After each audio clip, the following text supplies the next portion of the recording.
The only thing that I could think that justifies being a feminist today is you must just want to get laid. There's no reason to believe in all of these crazy things that seek to strip you of your masculinity, perpetuate these terrible ideas that men are evil and all of these things. That has to be the reason. Woo! We're gonna have a heated discussion today because today we're gonna be reacting to Jubilee's newest middle ground, male feminist versus male anti-feminists. A lot to talk about, but guys, let's get into it.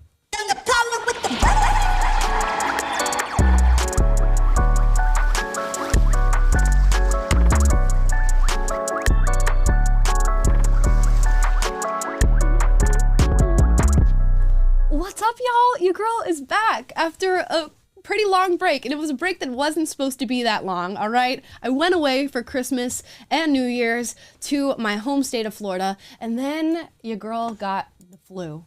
Not just flu A, which apparently is worse than any other type of flu. But anyways, that's what I was dealing with. So I, of course, took a break because I couldn't even speak to you guys. My voice was gone. And now we're back. I'm here. Cam is in the producer's bay doing switching. Guys? And Taylor's in Nashville. Taylor's here. What's up, Taylor? What's up? How was your New Year's? My New Year's was better than yours, apparently. Yeah. But still not that great because we're moving, unpacking, doing all the things here, but happy to be here. Happy to be back on the air with you. Yeah, you're probably going to be not so happy after we get into this video. We're going to watch a bunch of men argue back and forth about feminism. Half of them feminist, half of them anti-feminist, and you guys know how Jubilee Middle Ground works. They gather the people from the two different groups. They read out a statement, like the wage gap is real. If you agree with the statement, you walk forward and sit down, talk about why you agree with the statement, and then they bring the disagreeers forward to have a debate/discussion. You guys know how I feel about feminism. Just to lay a base for this conversation, I do not personally identify myself as a feminist, although if we're going for the old school definition of feminism, which is viewing men and women not necessarily as equals in their abilities and in their traits, but treating them equally when it comes to the respective sexes. I'm all for equal opportunity. I'm all for saying women can do the things that men do and should have the choice to do the things that men do. However, I also like to recognize the differences between men and women, and I in no way, shape, or form believe that either of the sexes is superior to the other. Where I think feminism has fallen off its rocker recently, in recent years, and now we're in like what, fifth wave feminism? We're just really losing ourselves here. So let's watch and hear what these men have to say, because I feel like the biggest struggle that's going to take place in this video is an inability to define what feminism is. It's such a broad term, so we're going to struggle with that. They're going to struggle with their definition of patriarchy, and feminism appears in our society in so many ways, shapes, and forms. So to pin this down into one conversation that is only 55 minutes long, I think we're going to struggle, but let's watch. Wow. It's really Step aggressive. forward if you agree with the prompt. Women have it easier than they think they do. Ooh, pause. Women have it easier than they think they do. I'm not going to walk forward just because the statement is too general, I think. I think there are women who do have it easier than they think they have it, but I don't think that's all women in general. I like to think I'm pretty reasonable as far as my place in the world and how easy I have it, and it's very easy. Very, very easy to be me. Is that because I'm a woman? No, not necessarily. It's because I'm a woman who's been given the life that I've been given. So I don't know that I'm walking forward. Are either of you guys walking forward for this? I'd be tempted to walk forward just because you understand the context of the time that we're in. The prevailing sentiment is that, women have it more difficult because the patriarchy in societies, has all these norms that they're imposing on them. So I want to say that the air is thick with that sort of narrative. And so I'm tempted to walk forward just to kind of push back against that. But, there's enough it's such a broad way of introducing the topic that I might just hang back and see where this goes. Right. Yeah, you could win either way. Cam? Yeah, I'd say it's probably too broad. I mean, I think there are things that like men have to do that women don't have to do, like the selective service, for example, but I don't know if that necessarily makes life more or less difficult. Right. Yeah, I just think we're going to get into probably a nuanced conversation about just how men and women have different lives. It's not necessarily easier or harder. And certainly there are women who have easier lives than they think they do. Same for men. Okay, two men have walked forward. Here With we go. feminism, it's kind of brainwashed women to think that they are victims in 99% of cases, and all the disenfranchisement I love just random stats.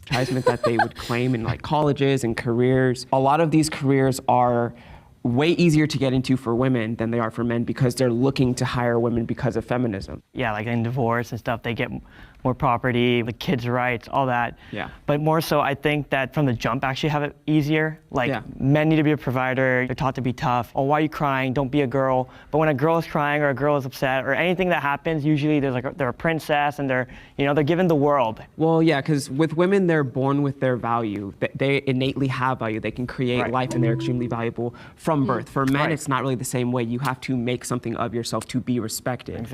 I mean, I disagree. I think everybody has to create their own value. I don't think, obviously we can say life is inherently valuable and we all have value and everybody's life matters. But as far as like just being born with value, I don't necessarily think that that's the case for women and not for men, or to the exclusion of men. I think we all have to navigate the world and create value and create purpose for ourselves and find the things that we value and find reasons for people to value us. So I don't know. And you can pick things and say, well, that's easy. It's easier for women to get jobs in STEM or something like that, or women are now sought after due to quotas. But you could pick other parts of life where it's not as easy for women. Men aren't running around child rearing and taking care of children and things like that, and that's okay. It's not something that typically men do. But you see where you can just balance out by picking certain things to say whether or not it's easier or harder. I don't know. I'm not thoroughly convinced by either of these guys. You guys?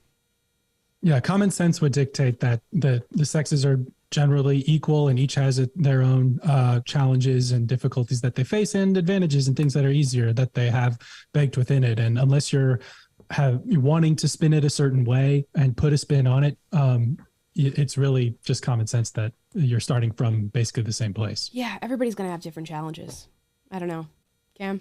Yeah, I think like you guys said, I think that both genders are just going to be different and have different preferences. I don't think that it's necessarily that either are going to have it better than the other or have a leg up over the other. Exactly.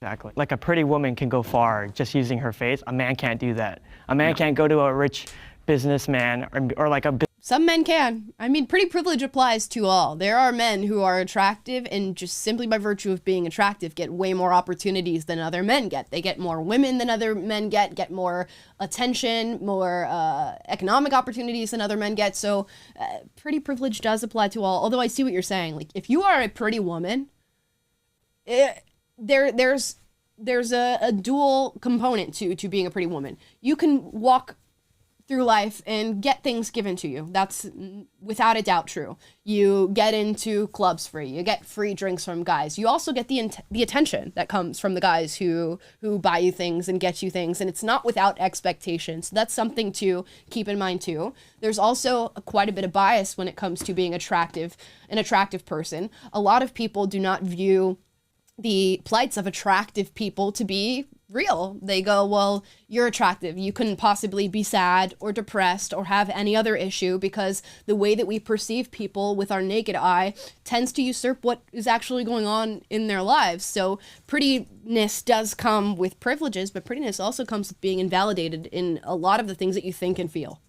businesswoman and be like, I'm good looking, let me come to your yacht. Right. A woman can. Right. Let's bring the disagreeers forward. I have a quick question. Just a second ago, you were saying that a pretty woman could go onto a rich man's yacht and that would I'm feeling some animosity already. It's very clear. be kind of her ticket on, right? Okay, so did that help women vote at all, being pretty? But what does that have to do with the... I'm just asking, because I mean, when we're talking about women's lives being better than they think they are, would you rather be pretty and be able to get on a yacht or have... Women can vote, so I don't know what we're discussing. We're in the modern age. your liberties. What are we living in, like 1950s or 2022? They Women already had have the the right to vote vote. for a long time. I think something you There specifically we go. said shows to me why women don't have it easier. I think it was you who said, women already have their value. Their value is already obvious because they can have children. I don't want to put you into a box, but there are large amounts of men.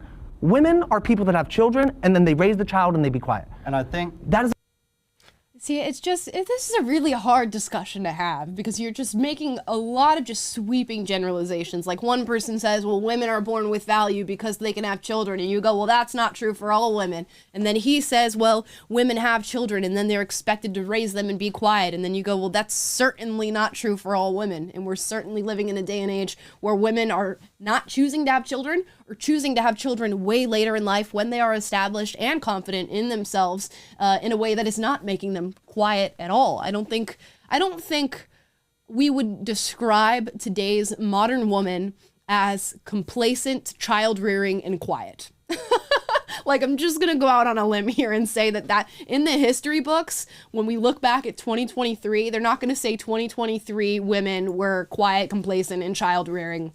Yeah, just don't think so.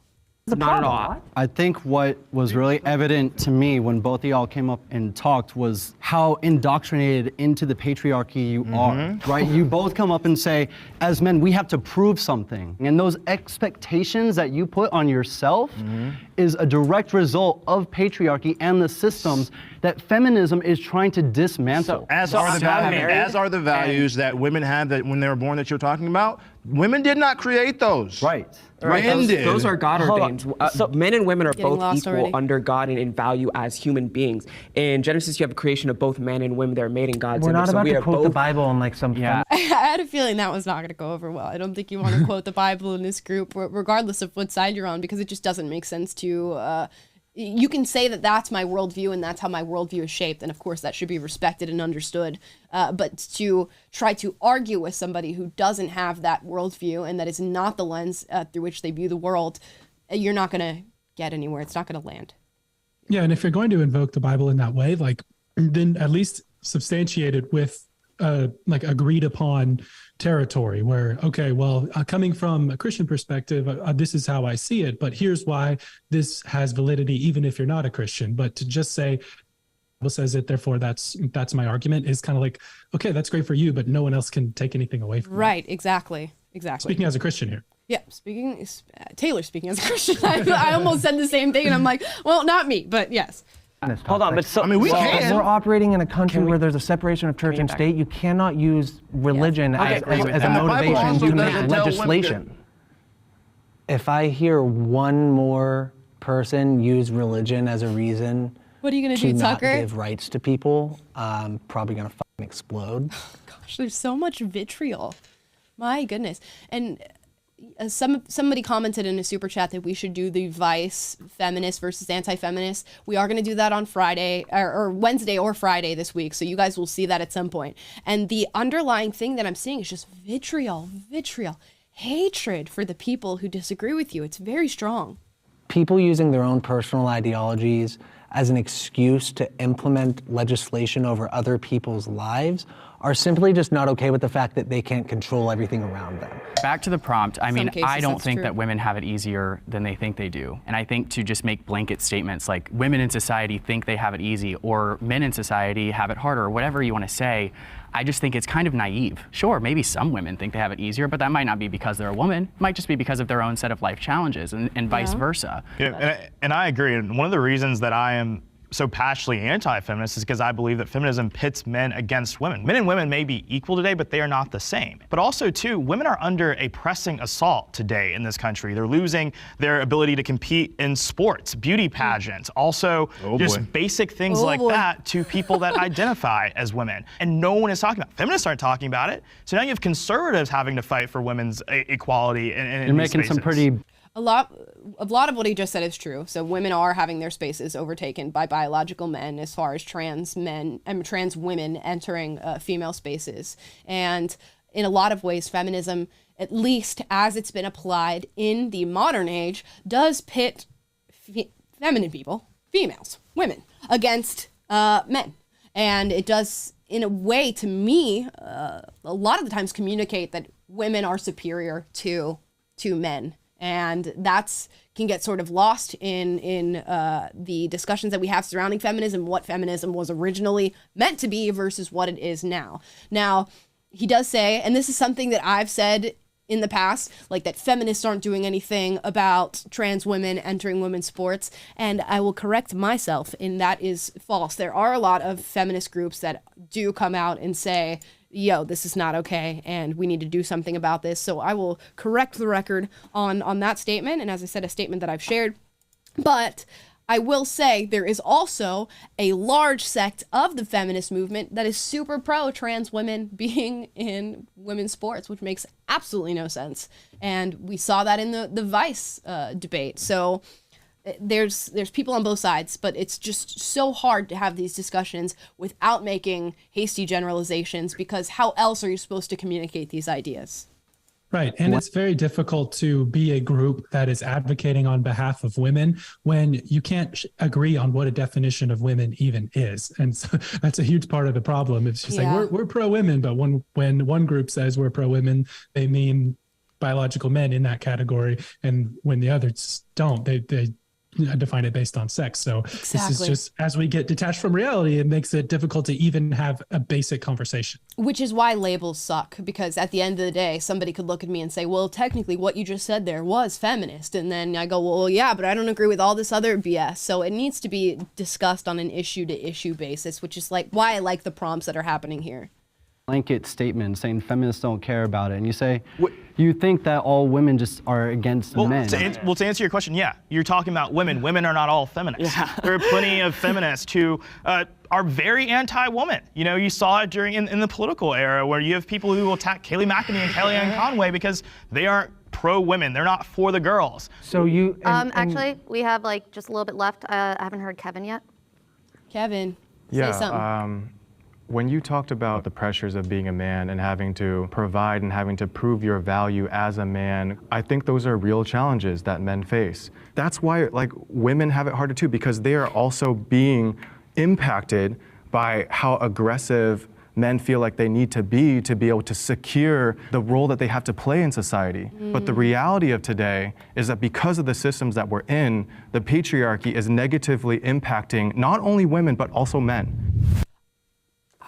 There was a lot said there, but not enough elaboration to, I want him to go further into why he thinks men trying to, I guess aggressively, he said, secure their position and their value, how he believes that negatively impacts women. But this is what happens when you're in this format of having a discussion. This is 8 men trying to discuss one topic in a matter of 5 minutes. So I would have loved to hear more. I do appreciate his demeanor so far and have a feeling he's probably going to be the calmest of these 8 men.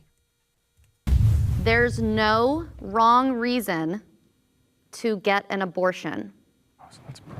There is no wrong reason to get an abortion. I am not going to agree with this.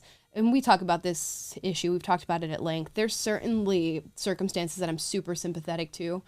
Rape, incest, medical necessity, of course. But there are certainly women who I think for the wrong reasons have gotten an abortion. I think what the crux of this argument is going to become is there's no wrong reason when it's somebody's personal decision. And I have a feeling that's how the anti-feminists are going to feel. And maybe, the male feminists are going to feel, and maybe some of the anti-feminists.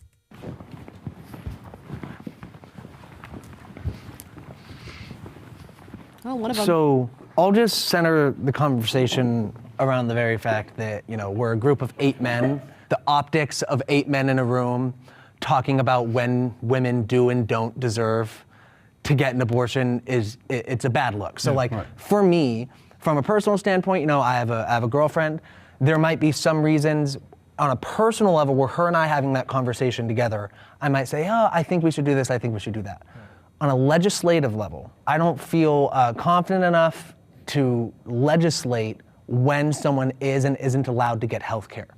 Because that's what abortion is, it's health care. Yeah. One of the paramount ideologies of, I guess, being a quote-unquote male feminist is just the ability to mind your own business.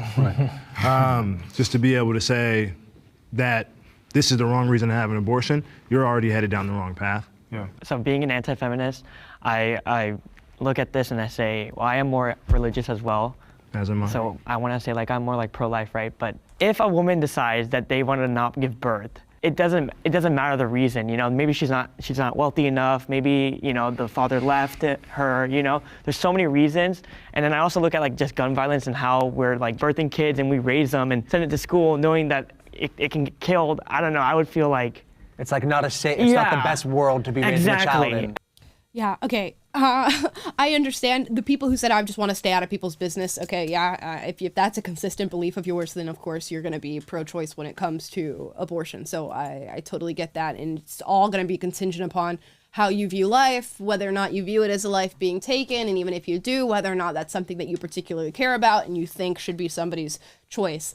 The argument of just, I don't want to bring kids into the world because he said, what, I could send them off to school and they could get shot at school. Well, yeah, you could get in your car in the morning and die in a car crash, and that's more likely than your kid getting shot in a school. When is the world ever a safe world to bring your kid in? And what period in history has there ever been a perfect time to have a child? It's not a very strong argument for it, considering, yeah, you could have a heart attack right in the chair that you're sitting in, and that is something that could happen. So there's many things that could take life, make life difficult, create a traumatic event for a child, and the same goes for you. It's not the best. Exactly. I think a patriarchal element, even in your answer, not to combat or what have you, the idea of trying to cycle through the reasons why and going, yeah, I guess those make sense, is still, in my opinion, patriarchal. We do it with everything in life. With every judgment that we make in life, we cycle through the reasons for making that decision, and then we decide whether or not that's something right or wrong. And that's how we get to the laws that we create as a society that we expect everybody to follow, is by cycling through the reasons for which somebody would do something and then going, oh, well, I think that's okay, and I think that's not okay. So I don't know. It's not the best. Even though I was on the feminist side on that topic, it feels like I was put in a position where I was framed as wrong. It felt like you aren't allowed to have this opinion on this topic because you're not a woman. And I think that's kind of bullshit, to be honest. Off the top of my head, I know that was mentioned earlier that abortion is healthcare, and I first want to push back on that. Abortion is not healthcare. Healthcare preserves life, it protects it. It doesn't take it away, it doesn't eliminate it. What about the woman's life? But when you exterminate a child, that is doing harm. Oh, but it's that not is always not a child, healthcare. right? So it's a discussion when it becomes a child or not. That's not a gray area. That's not a line. It is actually scientifically proven. It is a separate strain of DNA at conception. If you ask any doctor... But if you took that clump of cells out, would it survive? It's not a clump of cells, that's why you call it a termination. Scientifically, it is a life at birth, and scientifically, it is at conception. At conception, it is a life, but it is not a human. So look, though, the thing is, so when you say it's about protecting life, abortions are protecting lives of thousands of women who maybe are... You know, I've never understood why people feel the need to get into this particular argument when it comes to abortion, because even if, you know, all scientists came out tomorrow and said, hey guys, we found the answer, life does begin at conception, people would still be arguing for abortion. So it doesn't really matter to them whether or not it is a life, a human life, a person, whatever you call a fetus. It doesn't matter what you label that thing as. So you're really wasting your time and even getting into that debate in the first place, because nobody really cares either way. What you label it as, they're going to continue to advocate for abortion regardless. So it's just like you're fighting back and forth and friggin' racquetballing this issue back and forth, and it doesn't matter because it doesn't change your stance. Are not able to at the expense of another life. But you're already prioritizing that other life over the woman who's carrying that life. Because of patriarchy too. Because of patriarchy. That's why you're doing it. Because of patriarchy, you're basically saying that. So what if we're see, these aborting cells a female are more baby? important than the woman. I think it's absolutely shameful how flippantly our society has begun to treat the topic of abortion. You are literally exterminating an unborn child. To protect the life of another woman. Then don't have sex without protection. Really, you don't then have get sex without contraception. permission. How about you don't have sex without permission? Well, I don't have a Tell them what they can baby. do. I don't have a baby. Tell them what they can do. Stop absolving women and men of responsibility and treating grown-ass people like they are children. Again, we're not Oh gosh, I don't know what's worse, when I watch women argue over this or when I watch men argue over this. It's really starting to sound the same. Oh my goodness. Oh, wow. Yeah, I mean, it's just, you guys aren't going to change your minds on that. What a wasted argument. I do wonder if there was four anti-feminist women sitting across from the men who are making these arguments for the feminist perspective, if they would tell those women that they are beholden to the patriarchy and that's why they are pro-life. I have a feeling no, and I might be shocked and they still would and say because you're upholding the patriarchy, that's why you're pro-life. But it just doesn't stick as well when you're talking to a woman about an issue that affects her body and she says, yeah, I'm still on the pro-life end of that argument. So I don't know. That's just a hypothetical. I would love to see that play out. We're not emphasizing any of those things. Right. We're going straight to women and making it their problem. Well, it's a man's problem as well, because if a man gets a woman pregnant, that is his child as well. So one of the things that's really important, what abortion does, is it puts all of reproductive rights in the hands of women when it takes both parties. She cannot have a child without a man. Okay. So one person says you're going straight to the women and you're oppressing the women with it. I'm sorry, but let's talk about the reality of the situation. If you are a woman engaging with a man in sexual activity, you are the last person to make that decision. It is not the man who is the final person to say yes as to whether or not something happens. It's you, the woman. You are the final decider. You are the final judge. So yeah, if you get pregnant, guess what you're left with? You're left with you and your pregnancy. Now, a man may be there or he may not be there, but you are left with the child. So of course, the final decision befalls the woman. And of course, the abortion debate befalls the women because they are the final decider. And the fact that we would try to run away from that accountability or that responsibility is BS. It's babying to women. It's infantilizing to women. They know, and they should know that. And if they're not taught that, then that's a failure in teaching, and that's very, very unfortunate. But yeah, lady, it's your decision at the end of the day. And the same thing for men. Like I think it's fair to advocate for a future where maybe a man has a say in whether or not a woman gets an abortion. But guess what? That's not the reality.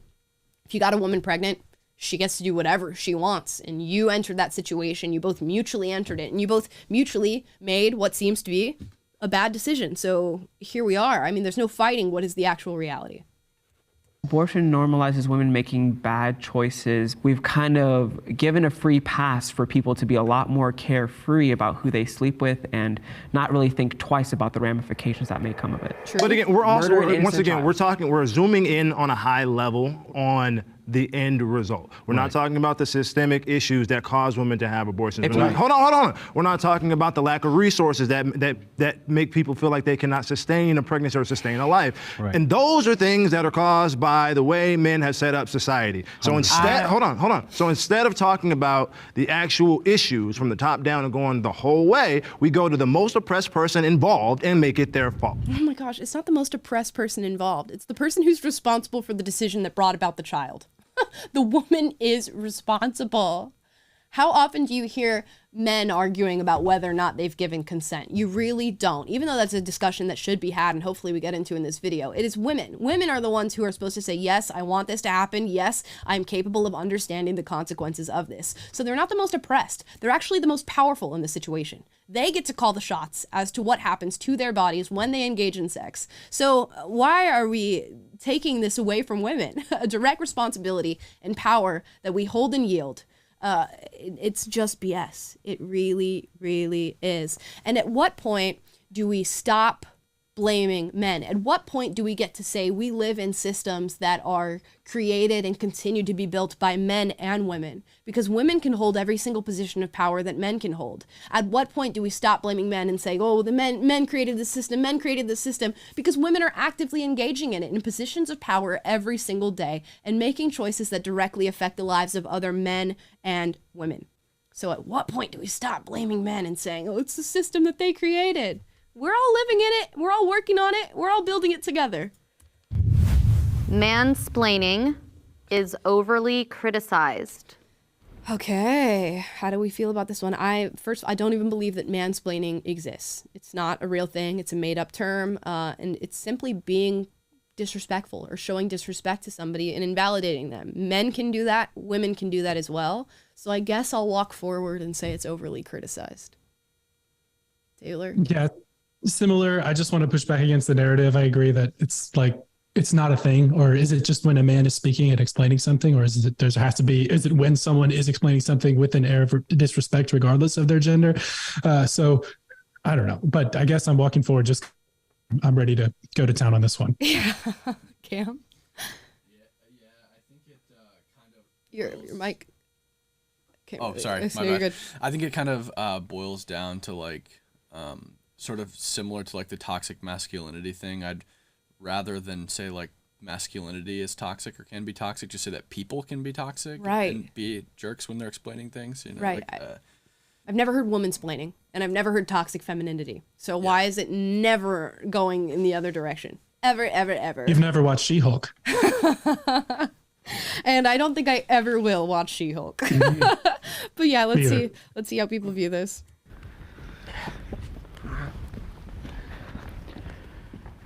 I frequently come across videos online where like a man will respond back to a broad generalization about women, and they'll be like, oh, you're just mansplaining it, as if men aren't allowed to have a voice in the conversation.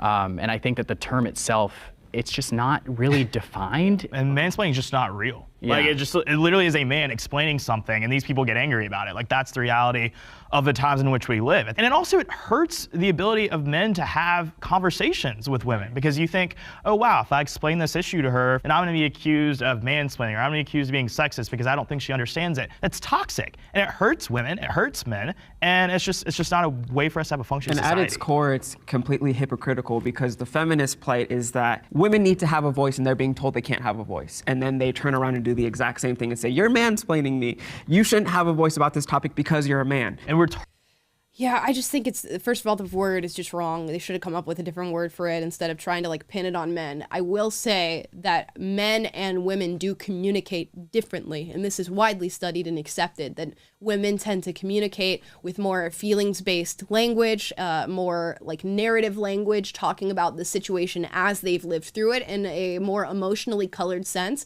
whereas men tend to approach subjects in a very like analytical, system-driven, here's how we get this done, or here's how this works from an outside perspective. So maybe that could be construed as mansplaining, but we'll see. Targeted because of our identity, and no one cares about it because we're supposedly in positions of power, so we don't get to be victims. We don't get to say, oh, you should feel bad for us, because we're men, so we don't get to have the luxury of having the benefit of the doubt of society or the media or any of those things, and it's a shame. It's a shame. Right. Yeah. I'm going to speak about mansplaining from a different perspective, because you guys are talking about controversial topics. I'm going to talk about it from just like a day-to-day perspective. In my relationship with my partner, how I try to be really mindful of mansplaining is when she is sharing her struggle. I think a tendency that can be conditioned in me through just how men dominate and want to have to solve problems and all that is I want to jump in and just solve it and try to explain what's happening here and try to question her experience and be like, hey, like, well, did you think about this? Did you think about that? Well, I see this. That inherently in itself comes off as mansplaining, because what is the counter to mansplaining is actually getting consent from the other person. How do you want to be supported? Do you want me to support you and listen to you, or do you want me to help solve problems? Yeah, we've talked about this common issue between men and women, particularly those in relationships, of women coming home and being like, I had a really hard day, and my boss yelled at me and all this stuff. And they're like, okay, well, what'd you do wrong? And why'd your boss yell at you? And next time your boss yells at you, tell them not to talk like that.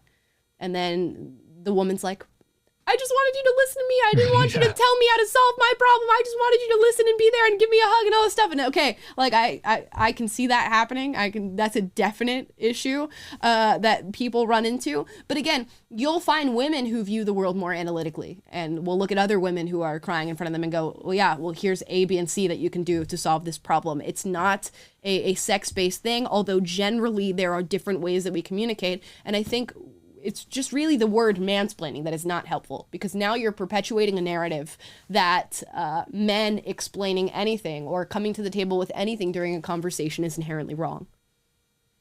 Also, mansplaining is also not just a man having an opinion. Right. That's not the situation. The idea is when a man interjects an opinion that he either is not fully educated on or does not have the appropriate empathy to be able to talk about. See, how is that different than a woman doing that? Yeah, exactly. That's my issue. Then feel free when a woman does that to say you're womansplaining. I don't think that they'll get very... There's a reason that term doesn't exist, because you're not allowed to do that towards women in society. I promise you, if you did that, it would be just fine. No, be for real, Tucker. Be for real. If you, as a man, went to a group of women or a singular woman and said, you're womansplaining to me right now, first of all, imagine that with one singular woman, and then imagine that with a group of girls or women saying, you're womansplaining to me right now. You really think that man is going to come out of that being just fine? It would be just fine. Absolutely not. The women would be carrying that around as their biggest example of misogyny that they've ever experienced for the rest of their lives. Oh, please. Right. It just exposes a double standard in our culture now. It's okay to castigate men and whiteness or whatever it may be with impunity until you're blue in the face. But as soon as you say something that criticizes women as an entire category, then you're toxically masculine, and it's always a one-way street. And it's not, common sense would dictate in this whole conversation that we're trying to arrive at truth. And like you said, men and women think differently, communicate differently, and women often can, like an analytical woman can communicate differently from a woman who's more emotional and thinks more in narratives or speaks more in narratives. And if you're an honest actor and you're trying to genuinely understand another person and genuinely achieve communication, then you're trying to figure out where this person's actually coming from, what is their communication style, how can we get on the same playing field and achieve a mutual understanding. That's the purpose of communication. And to the degree that you're interested in pushing one narrative or another, or you're saying that, I want to just get my point across or quote unquote win the argument, then yeah, that's just a lack of disrespect. But just the inability, in our culture today, we've just lost the ability to just parse out basic common sense that you should communicate respectfully. You should try to actually understand what someone's saying when they're talking to you. You should, find points of agreement, find points of disagreement, and have clarity, and then agree to disagree when you can't agree. But and none of that involves any like power dynamics or structural racism or misogyny or whatever. It's just basic common sense and reality. And something you notice with the more like woke feminist side is they're always default from common sense discussion, sticking to the facts, sticking to logic, sticking to trying to achieve mutual understanding, and into power dynamics. And that is a very frustrating thing to witness, but it just goes to show just how messed up we are right now as a culture. For real. Oh my gosh. Anything but the actual issue itself. My gosh. I think the difference is, though, when if that were to happen to men, it wouldn't quiet our voices to being completely unheard. My wife is, like I said, the last thing I would use to describe modern women, the last adjective I would use is quiet. Please. Is a physics and math teacher.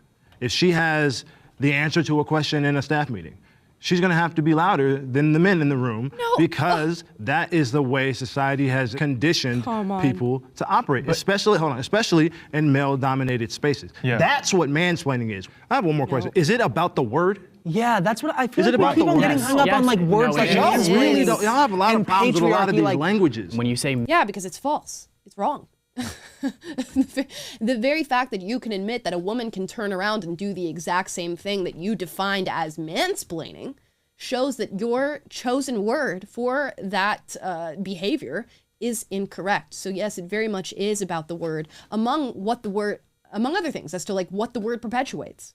Mansplaining, you have to understand that subconsciously we're already creating a divide when really a woman can mansplain by definition the way you guys are explaining it, and that's just as wrong as if a man does it. So why is it called mansplaining? Why isn't it just disrespectful? So when your life is not at stake, when you're not being attacked, I think you can focus on language. When you're not at risk of being... You live in U.S., dude. Men are attacked every single day. Women are attacked more.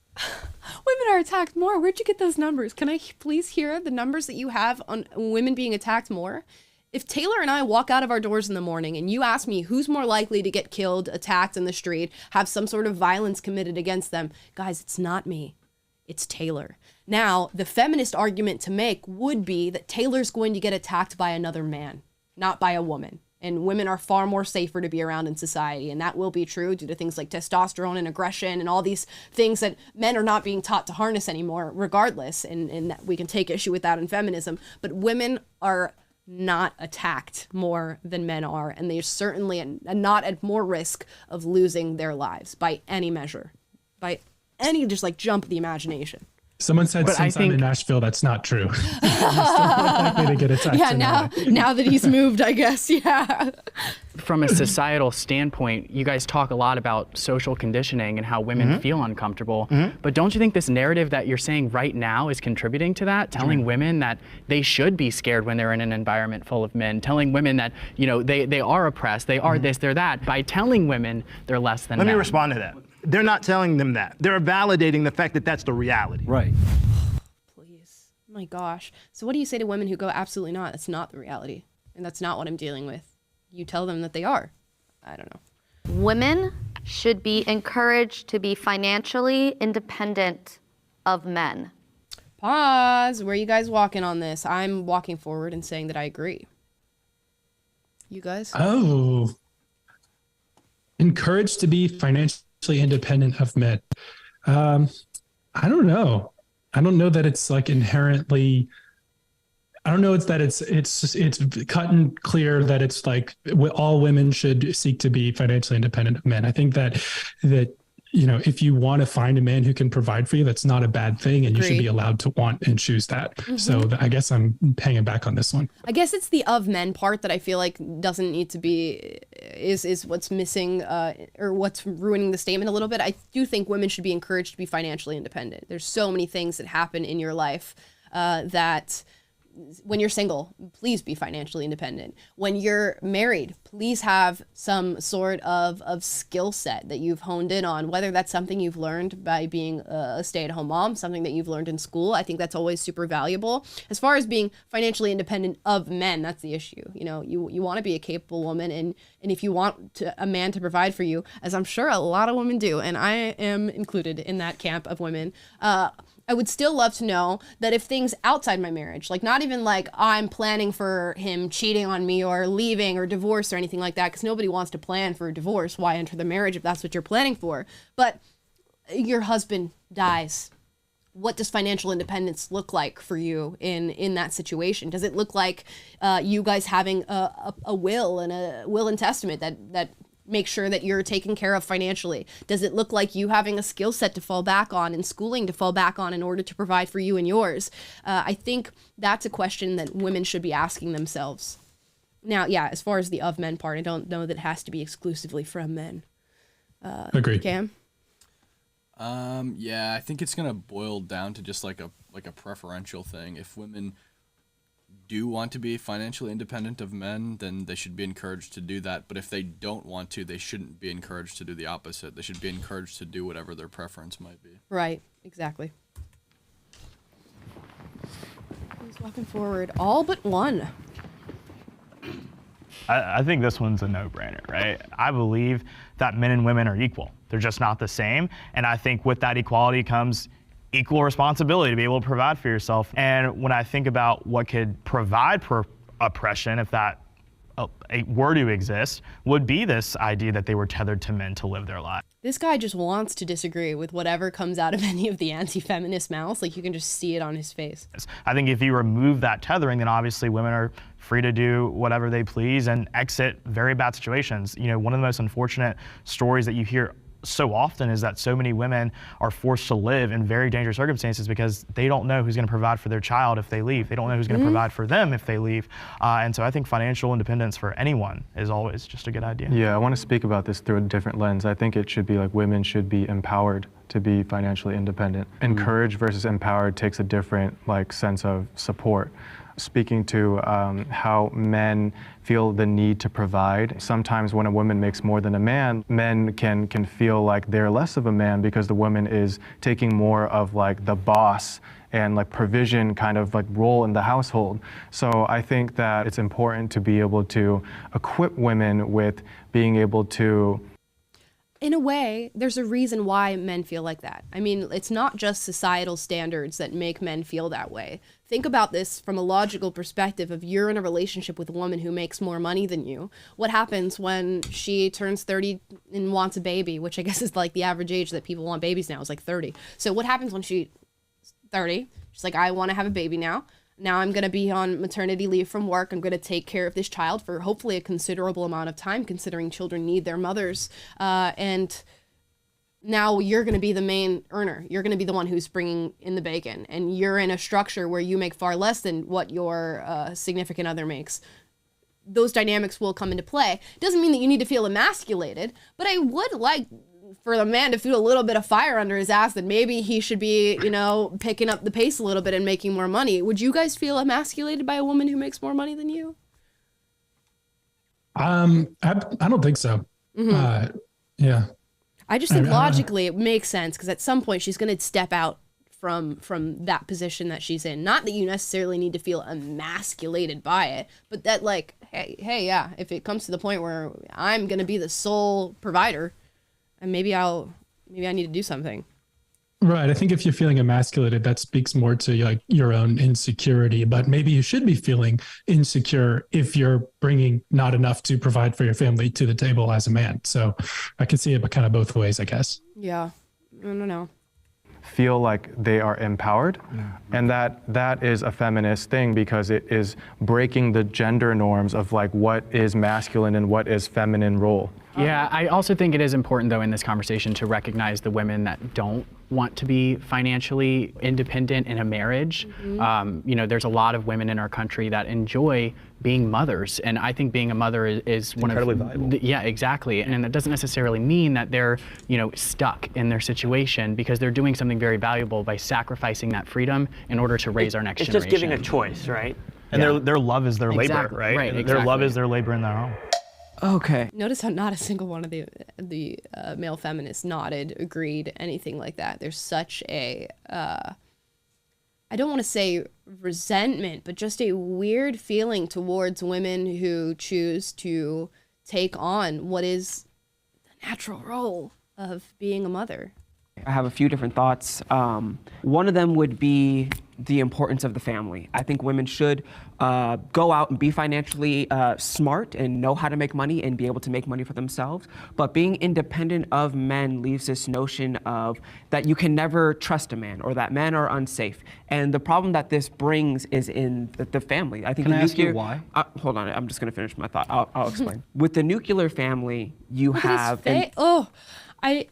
When people look at you with like a condescending face while you're talking, what it shows is that he is in no way, shape, or form ready to listen to what this man has to say and ready to understand an argument from his perspective. That's not what he's there for. That's not what he came to the table with. And the face shows it all.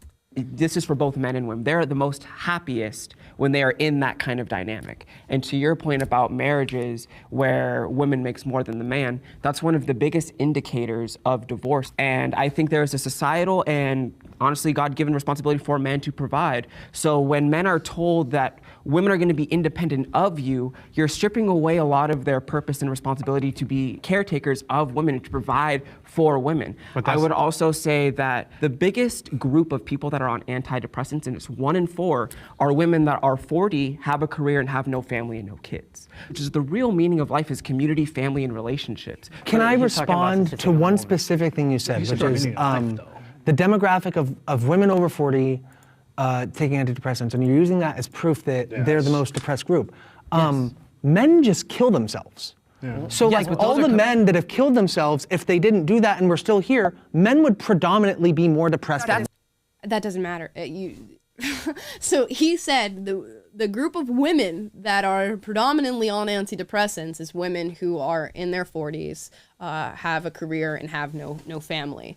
Your response to that is, well, men at that age would just be killing themselves. That's not what we're talking about, because we're talking about the happiest outcome for women. You would want to compare it to female groups that are in 40s, have kids, maybe have or don't have a career, are married. That would be the group for comparison, not men of the same age and in circumstances necessarily. So that doesn't really matter. What you should have said to the guy who used that stat about antidepressants is, well, there's a multitude of reasons for one to be on antidepressants. You can't just look at a woman who's 40 and has no kids and say the reason that you're on antidepressants is because you have no kids. You would have to account for psychiatric comorbidities, traumatic events that have happened in their lives, other circumstances outside of having children. So that would have been a valid argument to use, but instead he said, well, men just kill themselves, which makes no sense and is sad even still. So you could have done a better job on this panel representing the feminists than these guys, apparently. I try to keep up on both sides. I tried to keep the sword sharpened, but wow. Just like everyone get out of here. I'm going to sit on both sides of this and just parse this all out for y'all. Well, our next episode is going to be like me recreating the Jubilee set and just sitting in all different 8 spots with a different personality. Yeah, like an old what's that guy's name? Nutty Professor movie when he plays all the characters. Yeah, that's what Eddie Murphy. Eddie Murphy. Yeah. That's a really, there's no basis for that. But also the men statistically kill themselves more. But we're talking about 2 completely different points. Well, I think he's just saying that statistic is a little bit difficult to process. It's out of context because the men that there's other factors. Yeah, there's other factors. There's always going to be other. Oh gosh, you guys you're not capable. It's not, you're not ready. There are factors, but that's a clear indicator that women at some point, whether they started wanting a career, will eventually want to fall into a role of being a mom, having children, because that is what women derive the most happiness from. You got a lot of studies and stats over here. You also have studies that say that women that don't have children are some of the happiest demographics, and it's just like, it's really, really difficult to gauge. And regardless, so like, that speaks to what we should be saying as a society, and maybe we shouldn't be negative towards child rearing. It doesn't speak to women making the choices of not having children, because regardless, I mean, you can talk about how wonderful it is to have kids, and we should do, and we should emphasize the fact that it can bring about happiness and bring about fulfillment and purpose beyond that of enslaving yourself to some corporation. But at the end of the day, women are still not going to make that choice. So I'm yet to hear what he's advocating for. Like, you can point to the fact that it makes women happier, but what are you advocating for?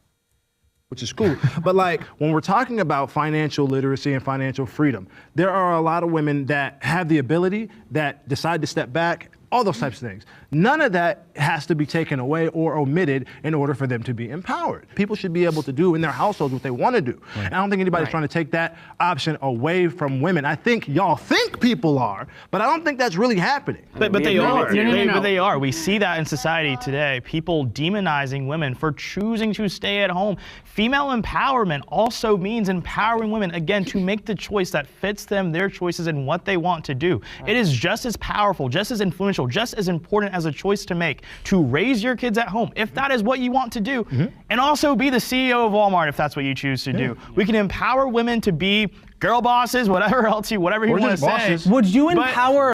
He said, or just bosses, and went like this, as if CJ made up the term girl boss. You know who made up the term girl boss? Feminists. Your side of the argument made up the term girl boss. Did we shout him out yet, by the way? Oh, yeah. This is our colleague, CJ Pearson. Yeah, he works here. PragerU's new influencer, works with us here. He does work here at PragerU. He's probably like a few doors down, chilling, working on some content right now. So yeah, CJ's been holding it down for the anti-feminists here. I also recognize Clarkson from TikTok. I see his TikTok videos all the time, and he seems like a pretty reasonable young man. So yeah, good job.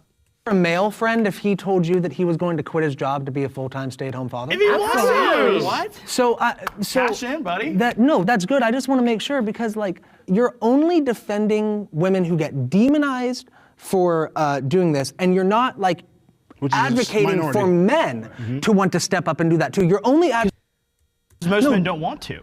Why not? Why don't you want because they don't want because to. they just don't want to. I don't want to. I just want to make sure I follow your logic. Are you pro-choices or pro-less choices?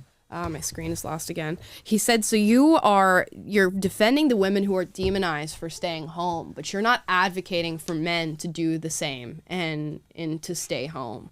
And are we just going to ignore Are we going to ignore the biological reasons that men don't stay home to take care of the kids?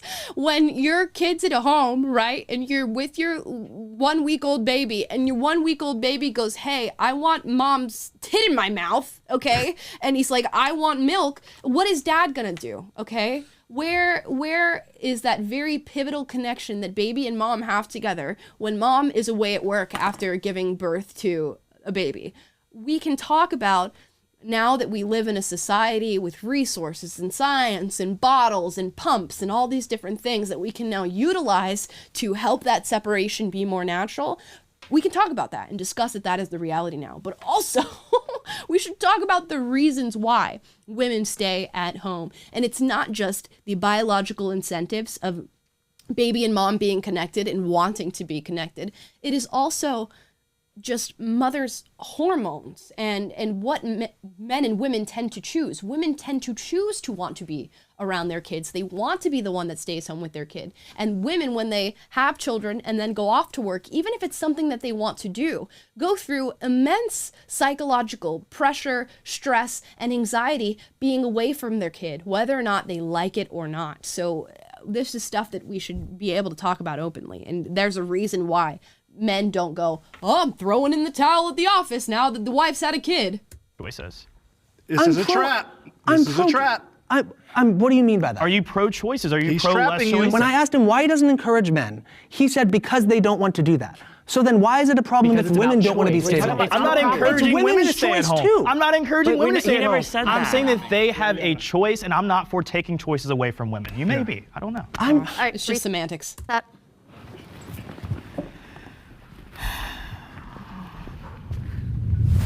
Period pain is exaggerated.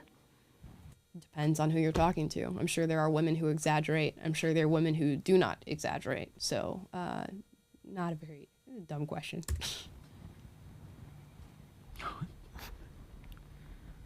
Okay, I'm glad no one stepped forward for that.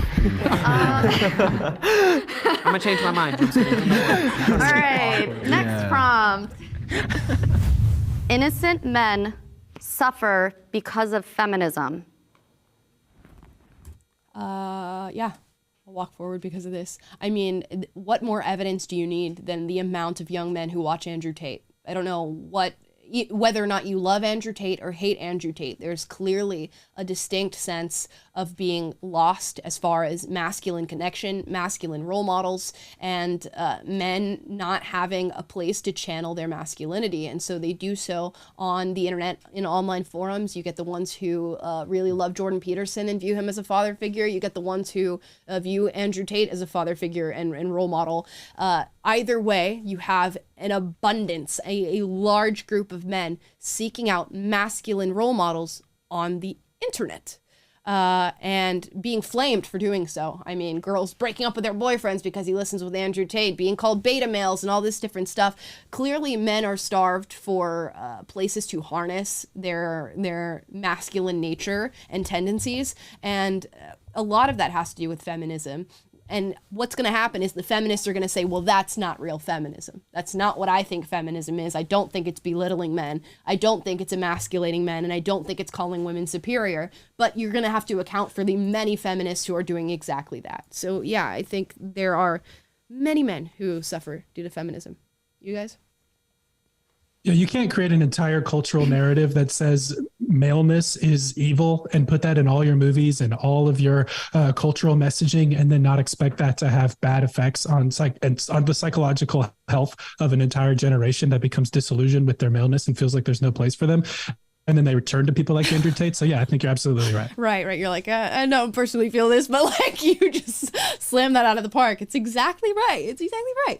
I mean, yeah, just like look at how many men go like to Jordan Peterson and cry to him about like, I am so glad I found this masculine figure who's not afraid to talk about this part of my life and like be open about it because I get demonized all the time. There's just a lot of that.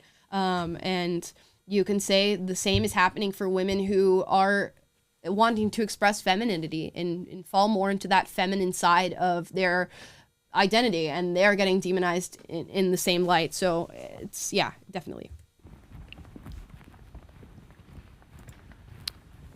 Somebody said in the comments, fathers in custody, also a really big thing. Like, it doesn't matter how good of a dad you are. If your wife comes to contest your custody of your child, guess who's getting your child? It's the woman who's getting the child. Even when the mom is trying to medically transition your child to a different gender, and you try to fight them in court for that, who's getting your child? Mommy dearest. So I think today in 2022, feminism has changed drastically, and I think it's really turned into demonizing masculinity in men while promoting masculinity in women, and with that, good men are being pushed to the wayside and pushing parts of themselves down and not embracing their own masculinity because society is telling them that it's wrong. 100%. I think like anything that is deemed masculine is seen as now toxic.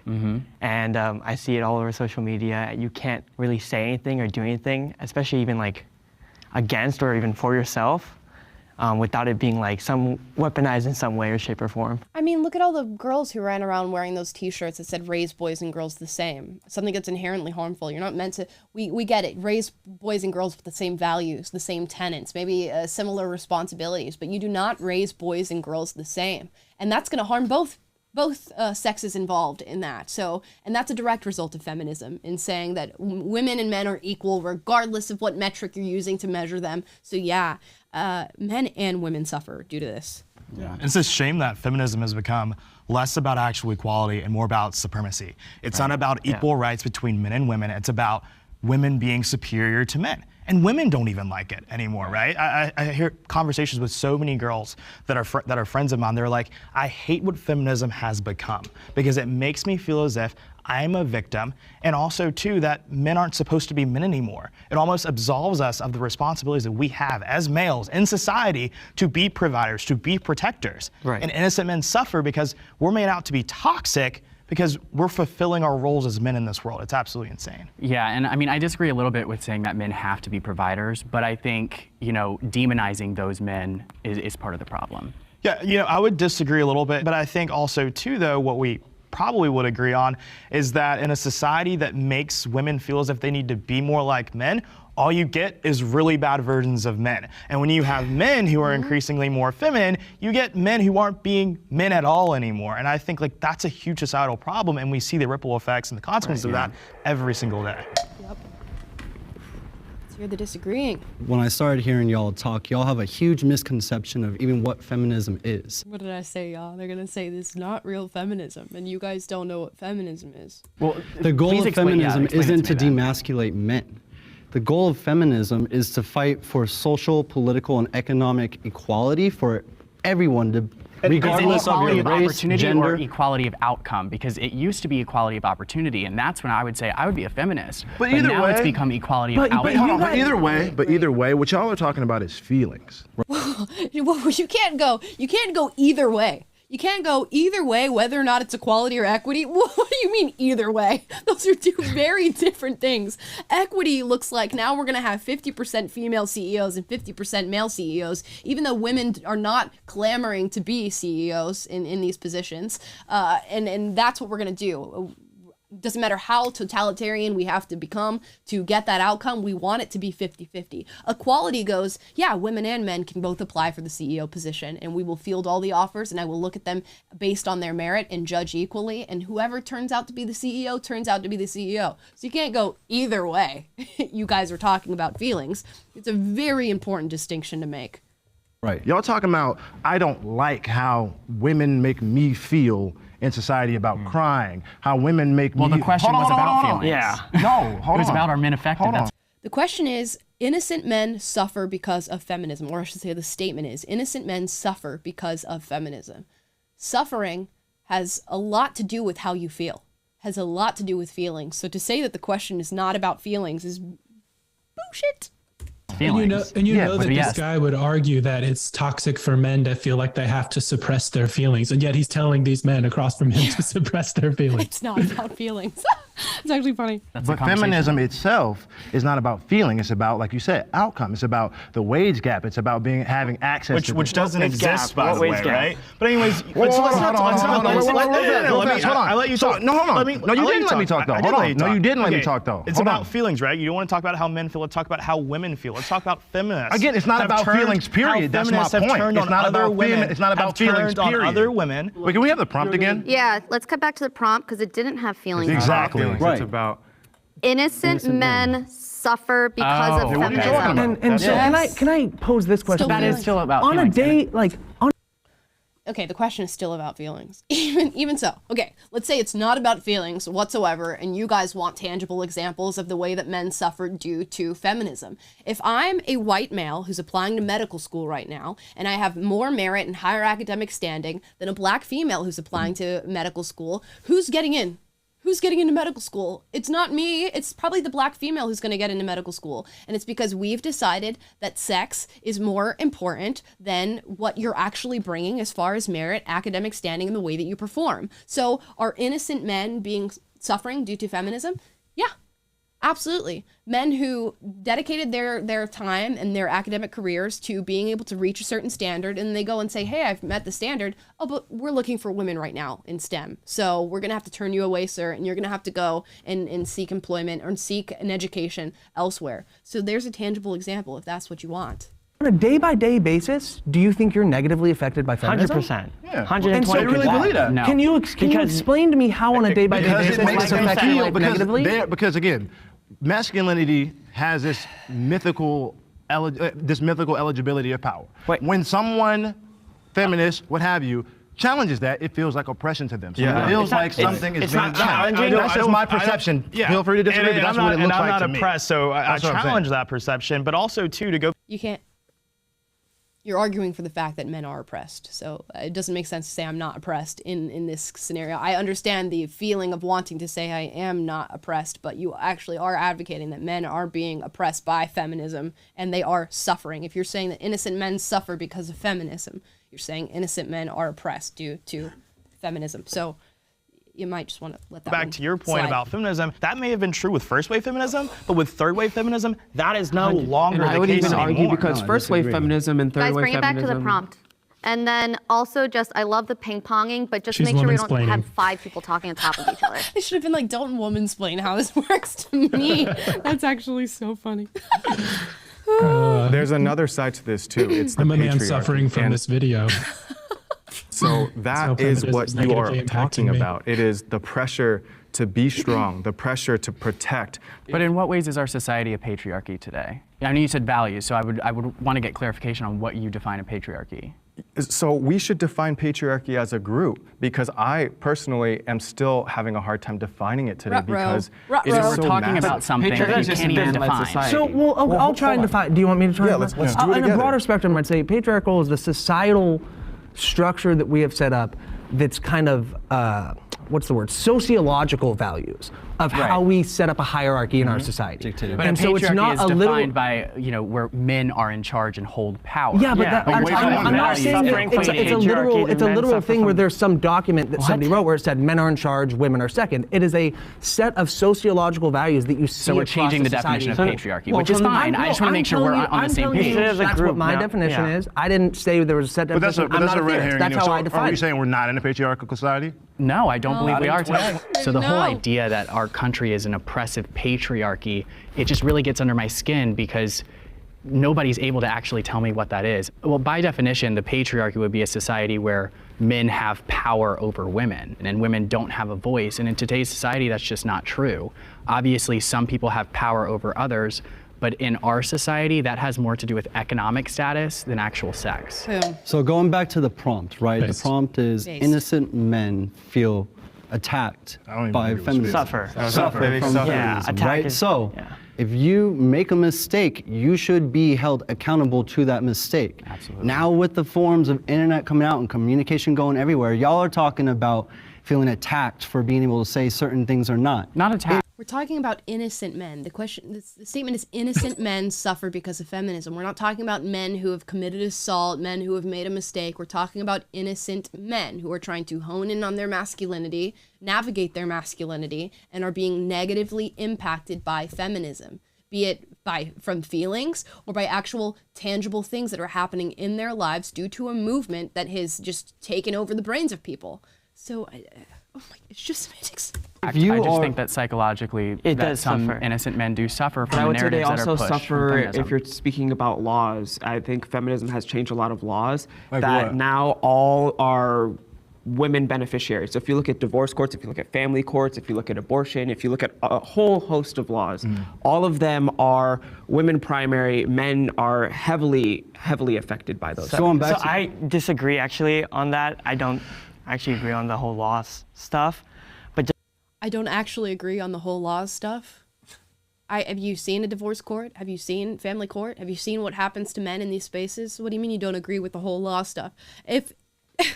It's so weird to watch these debates from the outside and watch like the most valid points just like go in and then go out the other ear. They said innocent men suffer because of feminism. And then they started talking about feelings and how they feel about the general conversation about feminism. And they go, stop talking about your feelings. We want actual examples. And then he goes, divorce court, family court, abortion. These are where men are negatively impacted. And then the other guy says, I don't know about the law stuff.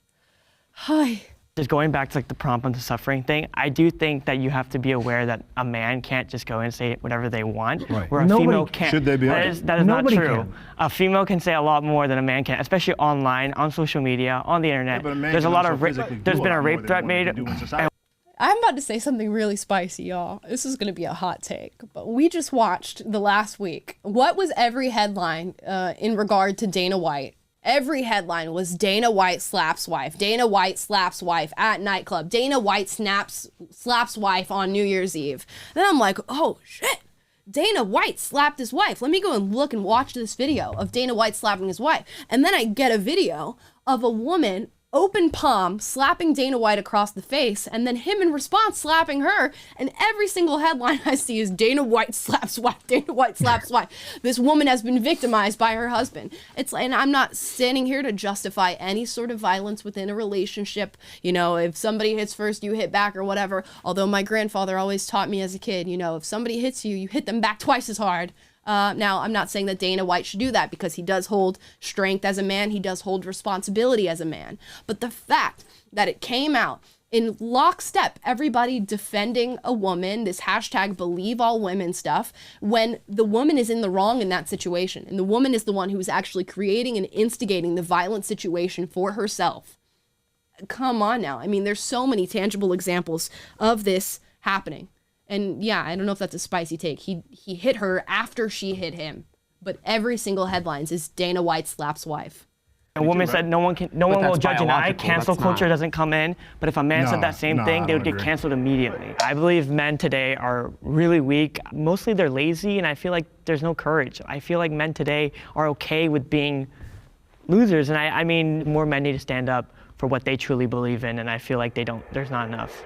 Back to the prompt, do innocent men suffer from feminism? I think look at with this entire Johnny Depp, Amber Heard situation that happened this past year. You have all of these feminists rushing to the camp to defend Amber Heard, and then all those things come out during that trial, and people are like, maybe Johnny Depp isn't the horrible guy that we thought he was, right? So that is an example of feminism radicalizing these people to just be like, I'm gonna be anti-male, and I'm gonna go root against this guy. But to the point of the political... How is Johnny Depp a victim of the system? Like He had his day in court. We have 30 seconds left on this prompt, so just finish your thought. But yeah, but also to Brett Kavanaugh. Big example there. You have all these allegations that come up when he's going to be the Supreme Court justice that never came up before. Right, exactly. What did that do as far as enable people who have fake accusations to say, I'm going to ride the coattails of the Me Too movement and ruin an innocent man's life? Really quick though, That where's is wrong. Brett Kavanaugh right now? He's on the Supreme Court? He's on the Supreme Court. Where's his reputation? Yeah. Where's the printed retraction on these sexual assault allegations? How many left-leaning people still to this day call Brett Kavanaugh a rapist, even though that wasn't the basis for the initial claim anyways? How many people think that Johnny Depp is just a domestic violence perpetrator against Amber Heard? Where's the millions of dollars that he lost from the different movies that he lost, from the cologne campaigns that he lost, from every single advertisement campaign he was supposed to have? Rex Orange County, a male singer who was accused of sexual assault, was brought and charged with 6 counts, and then finds out, oopsie daisy, she lied, and here's the CCTV footage of this girl lying. What happens to all the fans who called Rex Orange County a rapist on the internet? All the people who said that he deserved to rot in prison? All the people who threw away his albums and his records? All the canceled tour dates that he had to postpone or actually call off because a random girl decided to accuse him of sexual assault and make an unsubstantiated claim. So you can't just go, well, they're fine now. He's still on the Supreme Court after the woman said that, so who cares? Gosh. And you know they would be singing a different tune if it happened to them. There's no empathy there. There's no stepping outside of yourself to say, what if I was in that position? And it would be even worse for you because you don't have the audience that Johnny Depp has. You don't have the backing that Brett Kavanaugh has. So there's just so many things wrong with trying to justify that. And then Johnny Depp, was he convicted of a crime? Because truth won the day. But that's the point. He won in spite of feminism. There's a pendulum. And for a really long time, people weren't called out for things, people weren't held accountable. So now, the pendulum's swinging. Maybe there are going to be some false accusations and stuff going too far. I would rather have 1 million false accusations like over 1 million people that deserve to be in jail not being in jail. Do you see what I'm saying? Like, except that's not what we're dealing with. That's not the trade-off that we're making here. But whatever. I'd rather people go through you'd rather have 1 million people that are guilty on the streets than a million people that are not guilty have to go through a trial. I would rather have... reset. All right, reset. How much more of this do we have? Oh my gosh, guys, we're not going to get through all this today. Maybe I'll go a little bit longer if you guys want, and this will be a little bit of a longer stream, but we might have to click through some of these statements. We still got to get to super chats too, by the way. Yeah, we do got to do super chats too. But I'll read the comments and see what you guys want me to do. Women are fit to be president. Sure, I'm walking forward for that. You guys? Yeah. Yep. I think that's just a troll one. I bet none of those guys walk forward. We'll see. Women are fit to be president.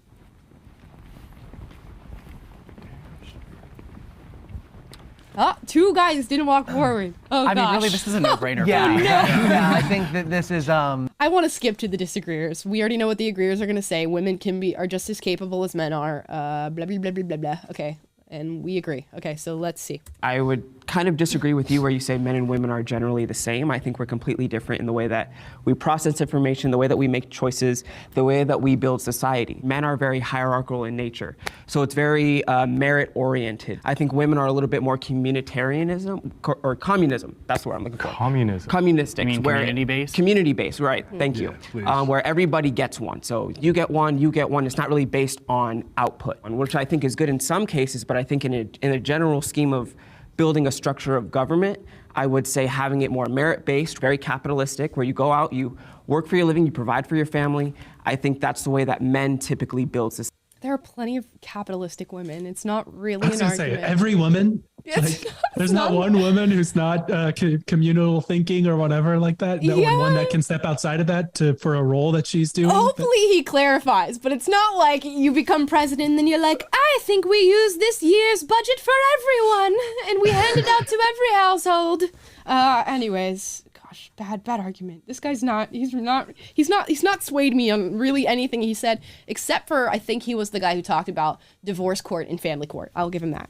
20% of our audience agrees with this guy, by the way. 21% disagree that women are capable of being president. Okay, 20% of y'all. That's quite a bit. That's quite a lot. Okay. Whose worldview aligns with yours. You don't think that she would be fit to be president, even if every single view she has aligns Right, like I said, she could be fit, but is it the optimal situation? No, why would she? So is the only reason she's not optimal because she's a woman? I would say it's not optimal because God called men to be the leaders of society. So again, you keep going back to God, and we keep trying to center Christianity as like the know-all, end-all.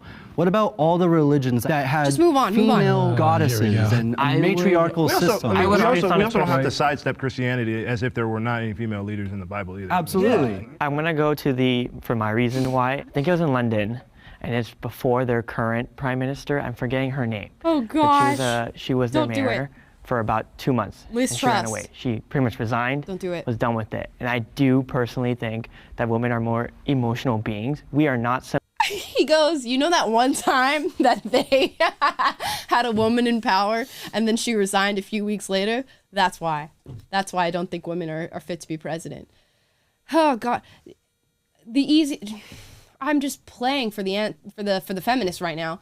Just point out every single time a man has resigned from power and then say it's because they're emotional men and that's why they resigned. Come on. Similar. And that's actually not factually true. There are big differences between us, and those differences are very vast on the spectrum, but we are a lot more similar in the way we process information. I was just trying to finish what I was saying. I was pretty much like trying to go to the point of feminism has created, especially Western women, to be more emotional, more erratical on like their decision making, and more like just more emotionally charged. And that's where I brought up the London thing, where I feel like that's a good example of that happening, where the pressure got to him. Resigning is coward to me, like being a coward. So has a male president ever resigned? I'm not sure, but Richard.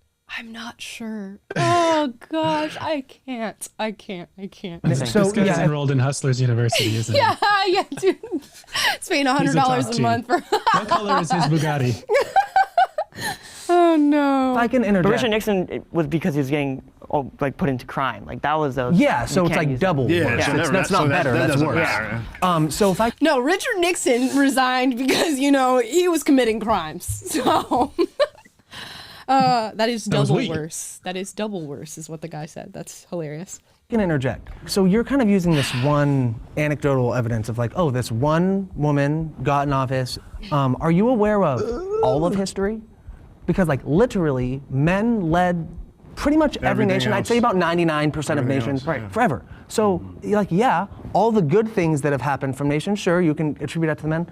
Every bad thing is also attributed to men. I'm not using this as an argument to say men are bad and shouldn't be leaders. What I'm saying is you can point to any person that did a bad job, and then you can latch onto their gender and say that's a reason why that gender shouldn't do something. It's not a good example. It doesn't make any sense. But I do want to go back to you saying a woman as a leader and how some of those things might not be fit to be president. Okay, let's skip ahead. What's the next prompt? The gender pay gap is real.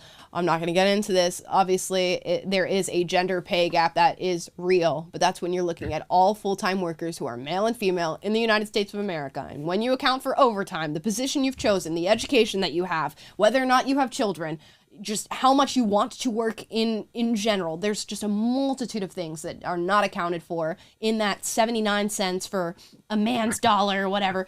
Have you debated this before, Amala?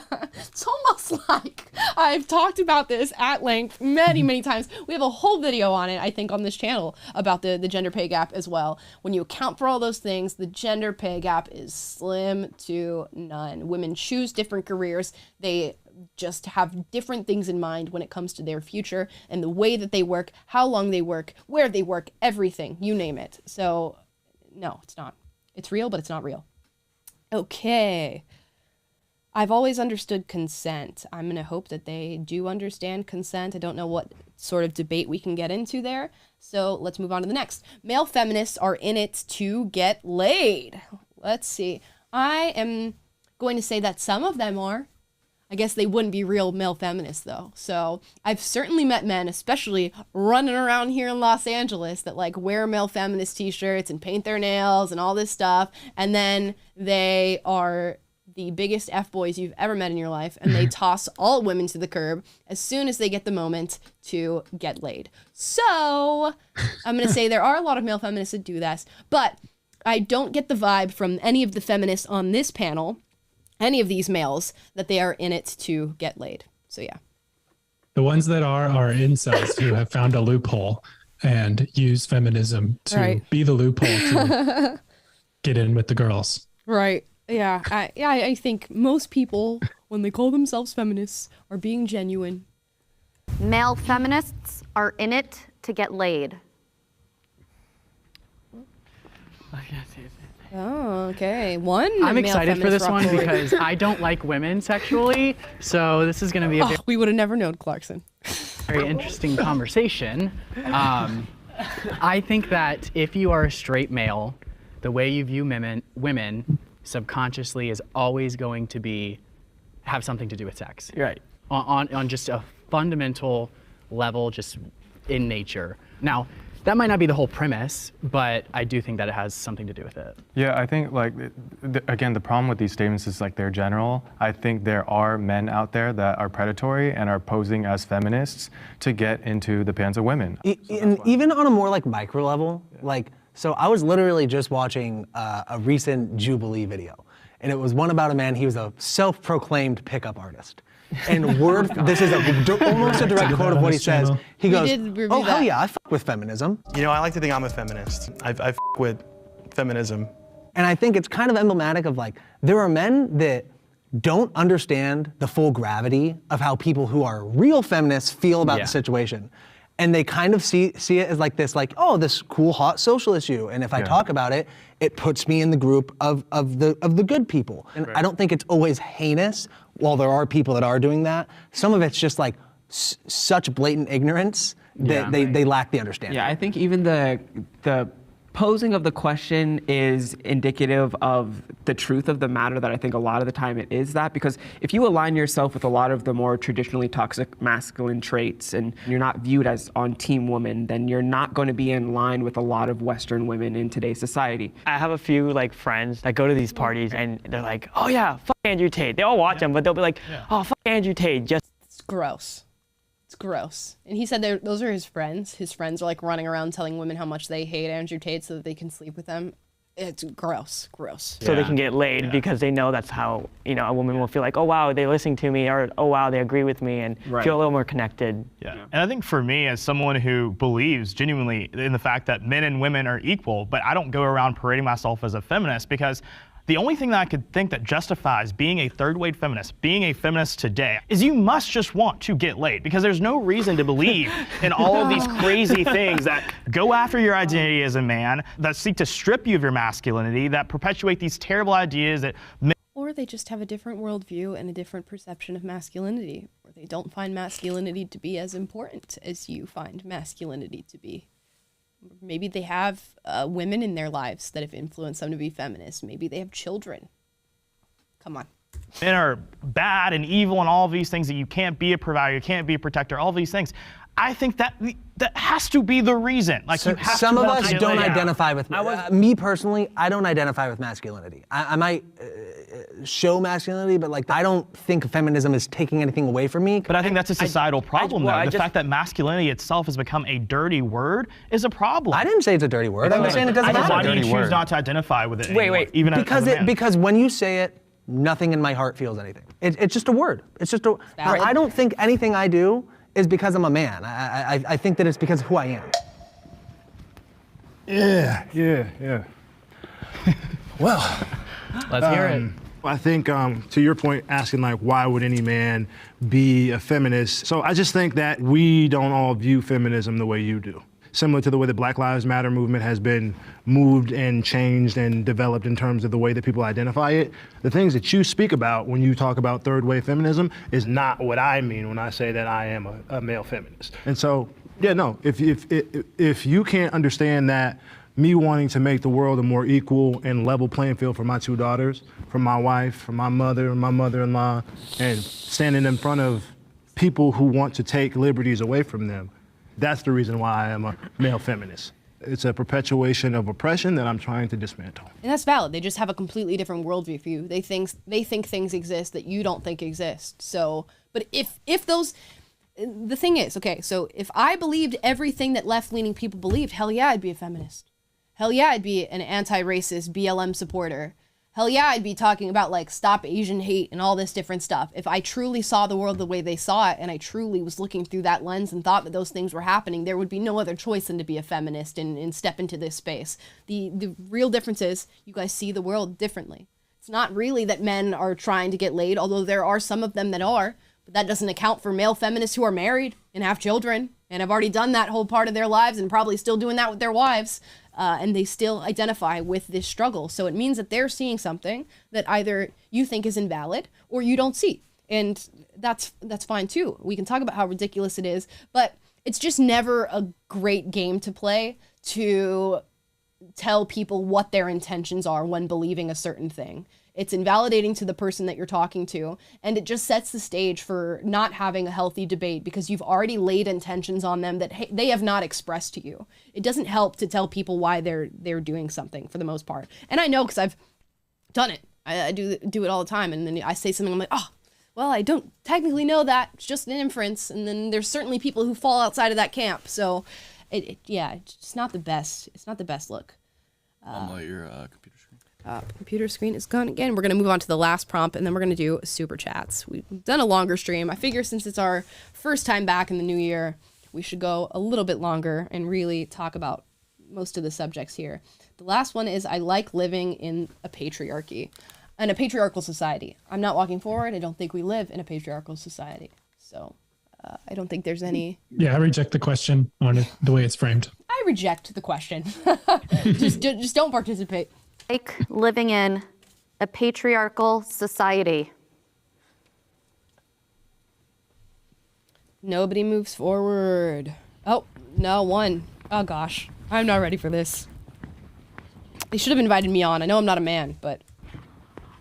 I would say patriarchal society. Again, I've mentioned the scriptural basis for this, but I think patriarchal society is the way that society functions best. Yeah, patriarchy is just a man-led society.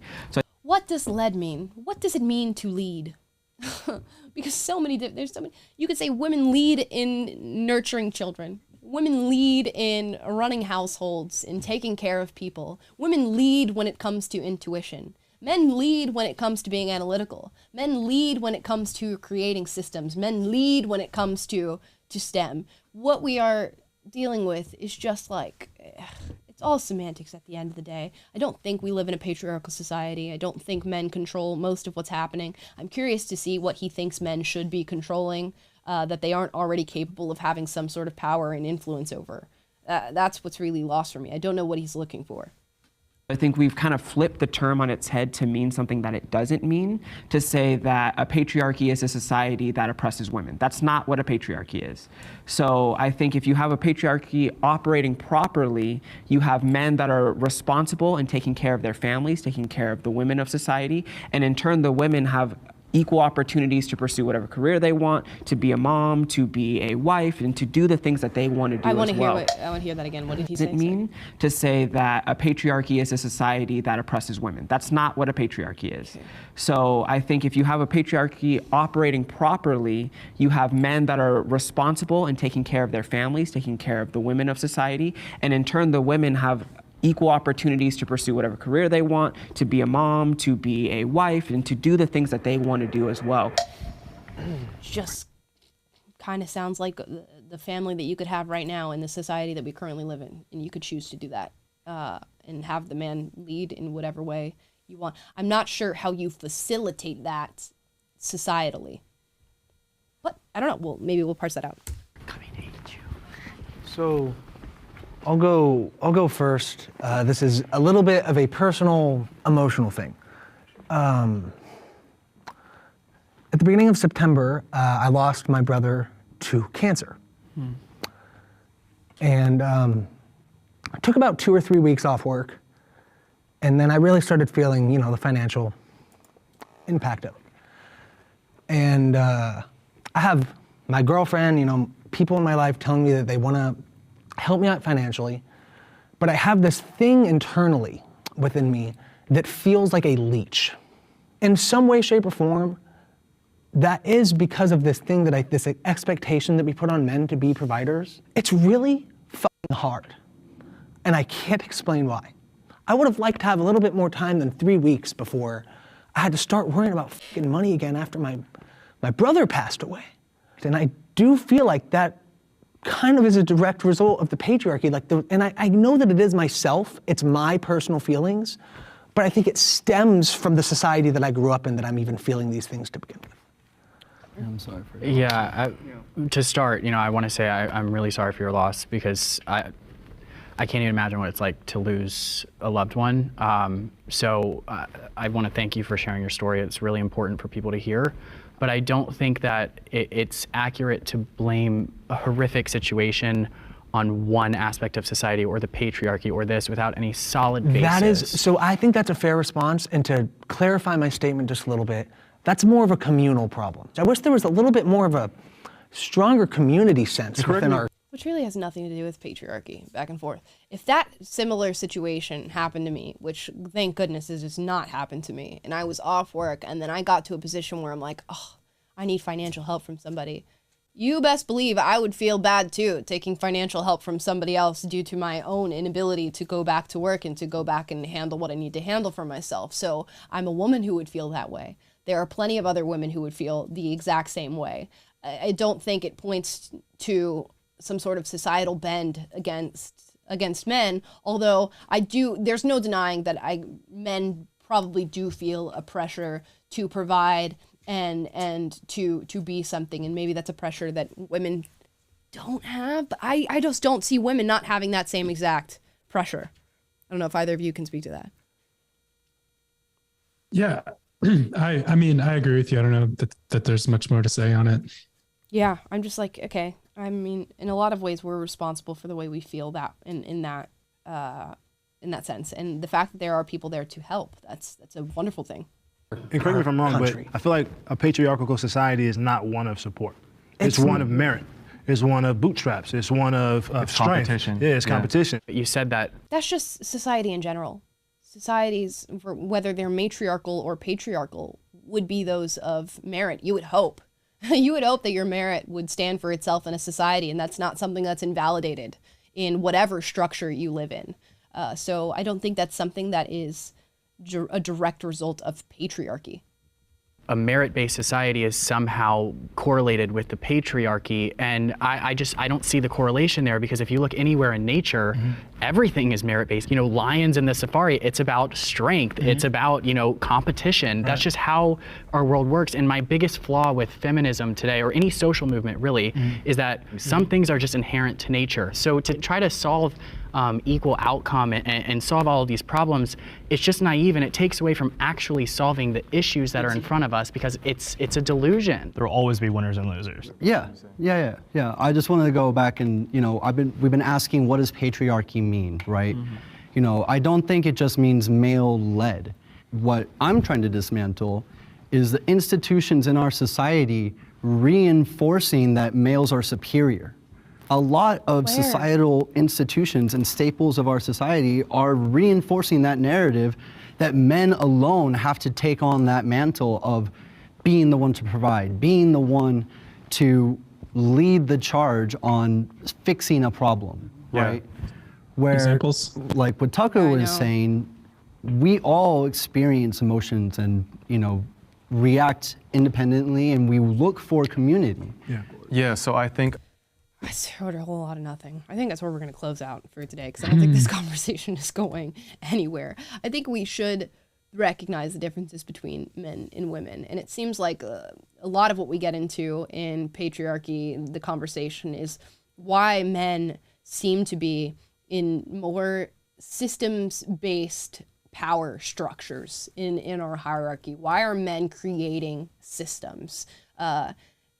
It's important to acknowledge women have that capability. There are women who are doing that, and the spot is open for women if that's what they want. In fact, it is incentivized and quoted for women. And you have a better time now than you've ever had in this country, being a woman, being a black woman, being a black trans woman, whatever it is that you want to be. You have a better time now than you've ever had in this country before. Yet we should still be able to acknowledge biological differences. Men are more analytical than women. They are more systems-based. They are more logic-minded. People get really pissed when I say that, but I mean, it's studied in the way that women communicate and speak. Women are much better at understanding and communicating their emotions. Women are much better at having intuition, meaning that they can feel how somebody else feels when communicating with them, talking to them, and they are far better at gauging what people want, need, think, feel, see. all of that. And that is a wonderful strength, and it's a strength that a lot of men struggle to have. Women are far better at being compassionate, nurturing, and getting things done from that sense, and they work better with people and individuals. And the fact that people view that and go, well, that's disgusting, how dare you say that, that is so misogynistic. I'm talking about your strengths, girl. I'm talking about things that men are really, really struggle to get a hold of that we have baked into us by virtue of being women. And the same for men. It's okay that they have their things too. It's okay that they're stronger than us. You know, it's okay that I wouldn't want to go fight a man in a UFC fight.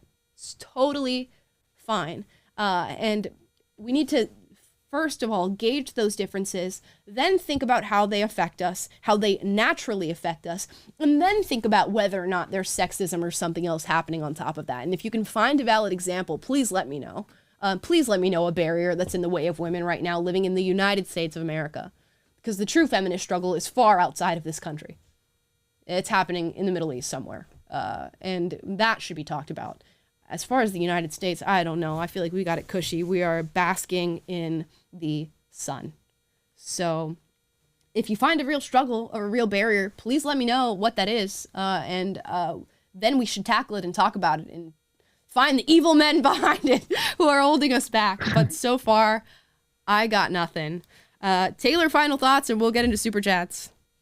Yeah, just, you know, it seems like there's the Venn diagram between people who are very big into activism about feminism and the, you know, pick your other far left activist cause, and people who are angry at the world and frustrated about existence and bitter. Is virtually a circle. And I can see why when you listen to these people, just like as you were just saying, you're laying out the simple biological realities of differences between men and women. If you're denying things as fundamental as that, if your issues go so deep that you can't even like define what a woman is, then you're setting yourself up for a worldview that doesn't correlate with reality. And so when your worldview inevitably brushes up against reality, guess what? It's going to be frustrating, and it's going to be make you an angry, bitter person. And you know, I'm not completely immune to this. I've talked before, maybe we can talk about it more in a future date, about like I had my own bout with like fundamentalist Christianity and was raised in that and found my worldview, you know, butting up against reality in a lot of ways. And it made me go back and re-examine some things eventually. And so I have compassion in a sense when you look at people, it's like, oh, they're just indoctrinated. Oh, their minds are so closed. Oh, they're just thinking in terms of power dynamics and intersectionality and postmodernism and all this stuff. But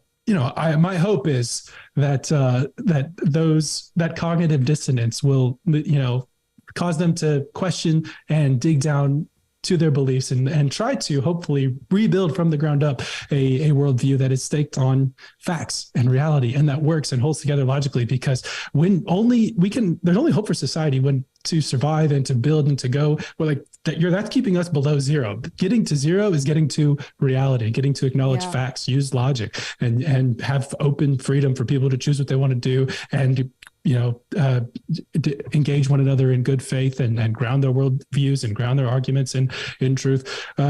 That's getting to zero. Then we can actually build something like our forefathers did. But now we're taking what they built us and trying to dismantle it and then bringing us back below zero and causing a giant mess for ourselves. And, you know, oh, what a joy it is to look at this day in and day out and try to unpack it and bring us back up to zero and rebuild from scratch. But, you know, that's what we're here for. Such is the times that we're living in. And, you know, I'm happy to be a part of at least trying to bring a little bit of sanity back into the fold. So yeah. Happy New Year, everybody. We'll be here all year. And actually, I will say that this debate went better than the Vice one with the women, which is the first super chat we have of the day from a Scout and a Bradley, who says, could do the Vice panel, anti-feminists versus feminists. And trust me, we've got it. You guys will be seeing that on Wednesday or Friday of this week. And boy, was that a rough one to sit through. But thank you for your super chat. We will have that video out soon. Sup, my dude, says, whenever I feel the hardships of being a man, I just change my gender to female, and alas, no more difficulties. Life is so easy these days. Which is what Chestnut checkers. Chestnut checkers. Which is like, on the Vice panel, there was 2 biological men on the panel. So it's just like, oh, what a wonder of a world we live in where men are choosing to be women and then complaining about being women. It's just crazy. Thank you for your super chat. Text Fraud, thank you for your super chat, says, welcome back. Oh, it's good to be back. And it's going to be a hot year. I can already feel it. It's going to be fun. We're going to have some interesting things to talk about. Uncle Stu, the old man on the block, thank you for your super chat, says, salute, salute, supporting the panel. Thank you very much for your super chat. We appreciate you. DW says, I have a crush on you. Want to go on a date? My boyfriend would not like that. So I'm going to have to put out a hard pass on that. I apologize, but I do appreciate your super chat. I got to say, someone called this guy out on the super chat for only donating $2 and asking you out on a date. So, right. I mean, we appreciate the super chat, but, you know. Like, I know I'm a cheap date, but I'm not that cheap of a date. Han Banak, thank you so much for your super chat, says, love the show, but I miss your music. Please consider posting your Bo Burnham cover to YouTube. That was great. I should do more music. I did post a music cover like a week ago, which is rare these days. So maybe I will. If you guys want to see that on YouTube, let me know, because I can post some songs on YouTube. Slice of Pie, thank you for your super chat. So did you get Jordan Peterson's Understand Myself test that I sent you? I sent one to Brett Cooper and she made a video. Thought you might want to as well. No, I did not receive that. Did you email that to me? Or how did you go about sending this to me? I would love to understand myself more. So I would take that test and make a video out of it. So yeah, please let me know. So many people are saying boyfriend unsubscribed. Boyfriend unsub. Yeah. Wow. Thank you guys. The Philosophist says, these issues are the essence of privilege. Yes, they are. Thank you so much for your super chat. The fact that we're even here debating these things just shows how privileged we are. Also, if you guys are unsubbing because I have a boyfriend, I'm going to say you're strange. Because does that mean you only sub to females who don't have boyfriends and you think you have a chance of dating? Is that how that works? Can you guys confirm or deny what I just said? Well, we do know that 20% of them at least don't think that you could be president. So, so their view of women isn't all that high anyways. They're probably in that 20%. Glenn Cox, no message. Thank you so much for your super chat. And Kayla, thank you for your super chat. What makes a man being a feminist is the motive if they want to have sex with feminist women. I don't know. I think for some cases it is. I don't think for all. I think there are men who truly believe we live in a patriarchy and that they are the arbiters of power and privilege, and they want to give up some of that power and privilege. And you know what? It's a valiant and courageous thing if it were to be the truth. The unfortunate thing is that it's not. Yeah, how wonderful you are as a person that you think you live in this power and privilege and you want to give it up to other people, which is a really beautiful thing, and they should be commended for that. The issue is the premise of their argument is wrong. These are the things we should think about. You know, these are good things. Another one from Glenn Cox. Thank you for your super chat. It's not a patriarchy, it's a meritocracy. Just because a man has merit, a toxic feminist gets to gripe about the patriarchy because a man has merit. Unfortunately, I feel like we're no longer in a meritocracy either. Because now it doesn't matter what merit you have. I honestly should give up this job and start applying to random jobs that I'm unqualified for and getting them because I'm a black woman. And maybe that's a YouTube video for another time. Maybe it's like I apply to 50 jobs that I am unqualified for and see how many give me a call back. Maybe you and I can both apply and then we can see how many you get accepted for that I don't. Yeah, same resume and everything. That would be hilarious. Let us know if you want this. Okay, Slice of Pie, last super chat, says, I sent to your PragerU email from Abi. Check spam. I will. Thank you so much for that, and I will take that personality test, and maybe we will make a video out of the results and everything that we get. I appreciate you guys so much. Welcome to the new year, and I hope you had a fantastic new year and you rang it in well. Let me know if you guys have resolutions or anything. I'm not one for resolutions, but if you guys have them, I'm more than happy for you to have set a goal for yourself, and drop that in the comment down below. Also, are you a feminist? Let me know, and by what definition of feminist are you a feminist? Because I feel like there's a million. Are you an OnlyFans feminist? Or are you an old school suffragette feminist? Let me know. Guys, we'll see you tomorrow. It's been fun. Got a longer stream. I promise it'll be a shorter video tomorrow. You won't have to listen to me this long. And I hope you had a fun time. Bye. Bye.